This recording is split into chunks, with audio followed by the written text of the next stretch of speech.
Oi pessoal, tudo bem? Meu nome é Álvaro e não se esqueçam, vamos estudar Jung.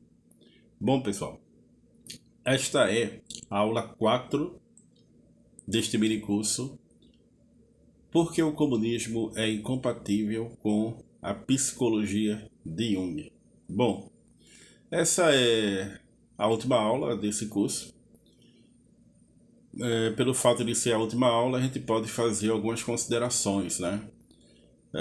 Foi dito durante essas aulas desse minicurso, durante os vídeos desse minicurso, que o comunismo é uma proposta política fundamentada na psique arcaica, quase sempre nunca reconhecida, tá? Que existe na estrutura da proposta política do comunismo uma série de mitologemas, de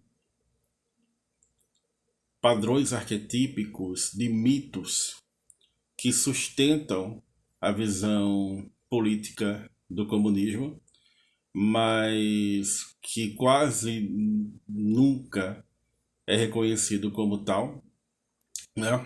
De certo modo, o marxismo também é uma religião. E se vocês quiserem ver a que tipo de mitos ou mitologemas eu me refiro, vocês podem assistir a aula 2, tá? Que eu foquei muito nesse aspecto dos mitologemas que inspiram a filosofia marxista, embora que de modo inconsciente, na imensa maioria das vezes. Tá? Foi visto também que o método do Jung é totalmente diferente, né? A proposta psicológica do Jung é totalmente diferente da filosofia materialista ou do idealismo hegeliano, né? Do idealismo hegeliano por quê? Porque a dialética hegeliana é uma dialética que se movimenta historicamente por meio da tríade clássica de tese, antítese e síntese, mas que tem uma síntese final na constituição do espírito absoluto encarnada na figura do Estado, enquanto síntese entre a sociedade civil e a própria religião. Né? A psicologia do Jung não procede dessa forma. Por quê? Porque, primeiro, não há síntese final encarnada em espírito absoluto em nenhuma forma social política específica na psicologia do Jung. Então, Jung não era um ideólogo político nesse sentido. A psicologia analítica não é um programa político. A psicologia complexa não é um programa político, não é um programa político partidário. E os opostos, segundo a dialética do Jung, continuam a existir, mas influenciando um ao outro. Né? E aí cabe a você, enquanto analista junguiano, e estando diante do seu paciente, principalmente, sustentar os opostos, sustentar as polaridades da psique, sem necessariamente aguardar uma espécie de síntese final e total, tá? Já que o processo de integração dos opostos é um processo que leva a vida inteira e ninguém consegue integrar os opostos totalmente, porque a integração total dos opostos seria justamente a perda da espontaneidade psíquica e da força criativa do inconsciente. Tá? Então, que polaridades são essas? Bom, você que trabalha na clínica, você sabe. O inconsciente e a consciência, o instinto e a imagem arquetípica, o masculino e o feminino, tá? As antinomias presentes na clínica do Jung e tantos aspectos que unem a subjetividade do sujeito, ou seja, do paciente, com a objetividade da psique, representada pelas imagens do inconsciente coletivo.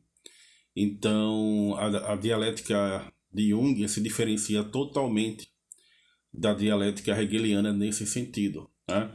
Eu relendo também a introdução à filosofia do direito de Hegel, é um texto importante, porque é um texto em que fala sobre o voo da ave de Minerva, que só levanta voo ao anoitecer, né? Que é justamente, inclusive, o Marx vai escrever um livro inteiro para analisar a filosofia do direito de Hegel. E essa filosofia do direito de Hegel eu utilizei, inclusive, no minicurso de Votan a OTAN, né? Em que eu analiso aspectos psicológicos do capitalismo e da guerra da Ucrânia, né? Bom, nós vimos também que o Jung defende a vida simbólica, ah, que os sonhos, a imaginação, as representações da psique em suas imagens coletivas, em seus equivalentes sociais, com suas representações sociais, tem como fonte a psique viva, ou seja, não é um reflexo direto de nenhuma infraestrutura, de nenhuma filosofia material ou materialista, ou como diria o Jung, de nenhuma metafísica da matéria. Então, a psicologia de Jung é diferente da psicologia que nós podemos enxergar na proposta política do comunismo, e a filosofia, a ontologia do ser social em Marx é diferente da ontologia do sujeito em Jung. Quem quiser saber um pouco mais sobre o que seria, o que é que Jung entende por ontologia, onde fundamental o ser, procurar um mini curso de filosofia que eu fiz aqui no canal chamado Afinal, qual é o método de Jung? E Jung vai criticar várias vezes aquilo que o Estado soviético faz, o Estado leninista faz, o comunismo faz, que é substituir a responsabilidade pessoal pela razão do Estado, o que bloqueia o desenvolvimento da individuação. Tá? Bom, pessoal, eu finalizo esse curso, tá? Dizendo o seguinte, né, que muitas pessoas se inscreveram aqui no canal. Acho que em 3 dias 25 pessoas se inscreveram aqui no canal por conta desse mini curso, que começou de forma totalmente despretensiosa. Começou eu bebendo chá aqui, bebendo chá e falando. Eu nem tinha ideia de que haveria tantas pessoas interessadas nesse conteúdo. E algumas pessoas se desinscreveram e até mandaram mensagens para mim assim, bem, sabe? Ah, você não entende nada, você não sabe o que está dizendo e não sei o que, né? Mas assim, a quantidade de pessoas que se inscreveram foi muito superior, assim, foi, sabe, quase 10 vezes mais das que saíram do canal por conta desse curso, né? Então 2 ou 3 pessoas saíram do canal por conta desse curso, mas 25 pessoas entraram. Então assim, você multiplica 2,5, a média por 10 dá 25. Então quase 10 vezes mais pessoas entraram por conta desse conteúdo. O que é que eu tenho para dizer? Veja, às vezes eu percebo o seguinte, que as pessoas projetam seu psiquismo e a sua subjetividade no Jung. Eu ainda vou tentar entender melhor por que o Jung sofre de tantas projeções, tá? Mas por enquanto o que eu observo é que eu já ouvi de mais de um psicólogo junguiano, por exemplo, que Jung era espírita. Jung era espírita, mas ele não podia dizer isso na época, mas ele era espírita.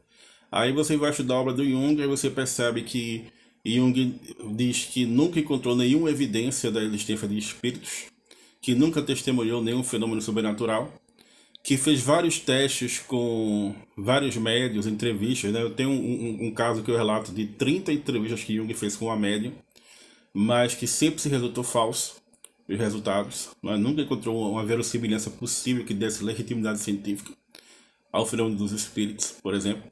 E aqui no canal tem uma playlist só sobre a psicologia dos espíritos, mas que encontrou um método científico para estudar, por exemplo, a psicologia dos complexos. E aí as pessoas que esperavam que o Jung defendesse a questão da espiritualidade ou questões ligadas à crença em espíritos de um ponto de vista objetivo e metafísico, se decepcionam.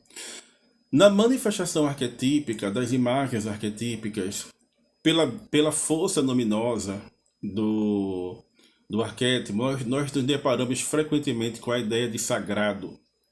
E pela integração entre os opostos, o desenvolvimento em relação ao self, muitas pessoas acreditam que Jung era uma espécie de místico. Mas quando as pessoas vão estudar o Jung e veem que Jung fala que o conhecimento místico é um conhecimento estéreo, né? As pessoas se decepcionam.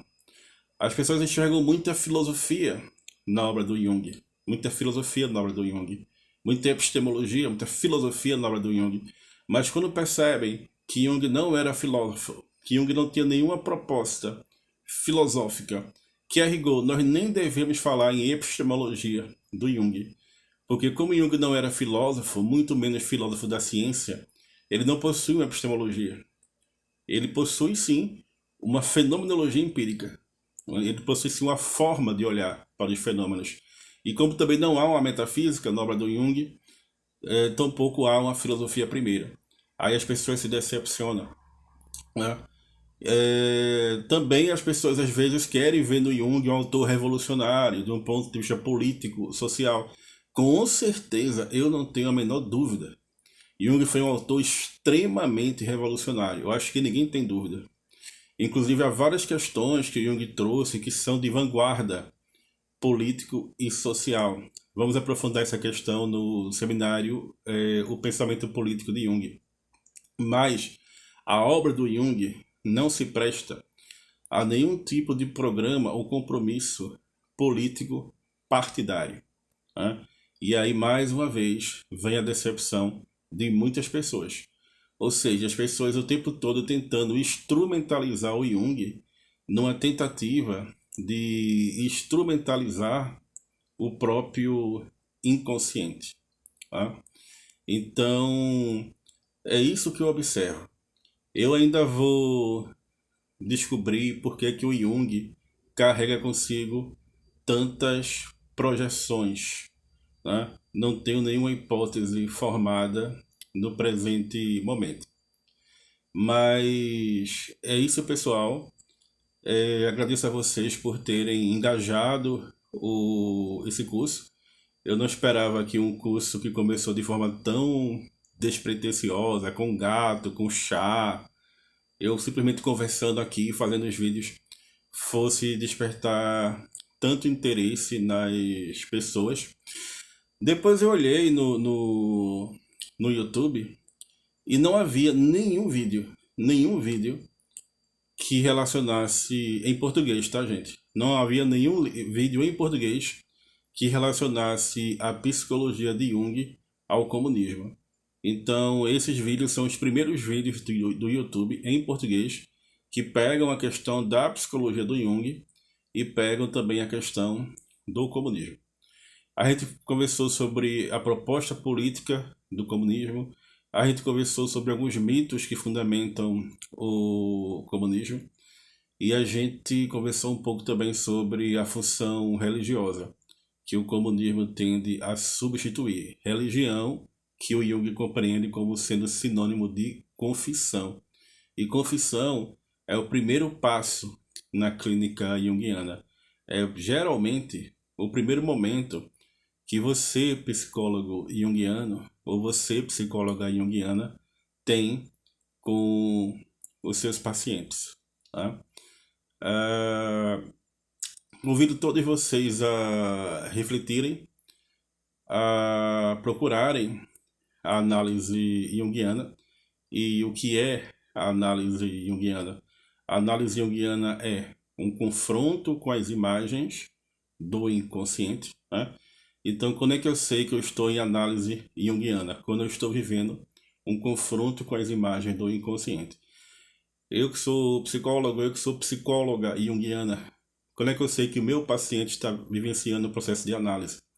Quando eu estou testemunhando o meu paciente vivendo um confronto com as imagens do inconsciente, um estar face a face com as imagens do inconsciente. E analítico é tudo aquilo que resulta desse encontro, desse estar face a face com as imagens do inconsciente.